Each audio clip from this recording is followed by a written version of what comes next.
Welcome to Getting It Done North of 7.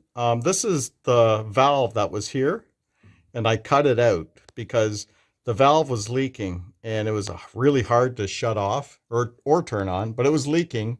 So I cut off this end here and I cut this end off. And this is the tool you use. It's a pipe cutter, copper pipe cutter. So what I'm going to be using is SharkBite valve. SharkBite, you don't have to do any soldering. You just put the pipe in here, jam it on good, and it'll not supposed to leak. I've never had a problem with them leaking.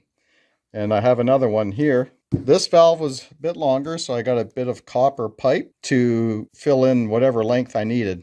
So that's why I got the extra SharkBite here. And I'm going to put the SharkBite in here, put this SharkBite valve here. Once I piece it all together, it'll be about the same length as this. Also, I took a piece of sandpaper and cleaned the ends of the copper pipe off, and now I'm going to put everything together.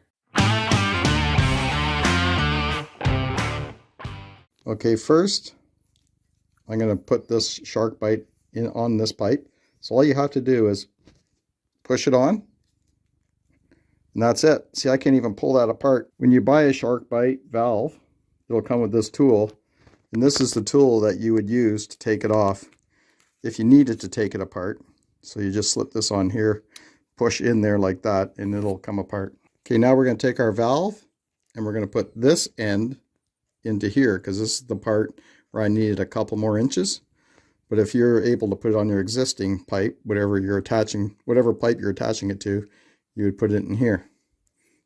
Again, you just push it all the way in as far as you can go, and that's good. Now we're going to hook this end up, and then we'll hook this end up.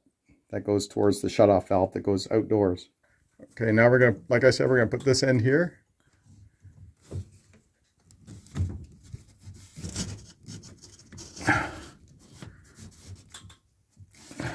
And then we're going to put this end here onto this end. Okay, there's all the piping in place. The SharkBites are in place. Everything, you just squeeze it together. No soldering. Very clean.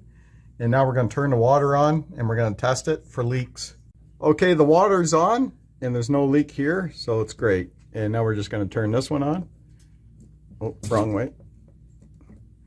No leaks here, here, or here. Everything's working good.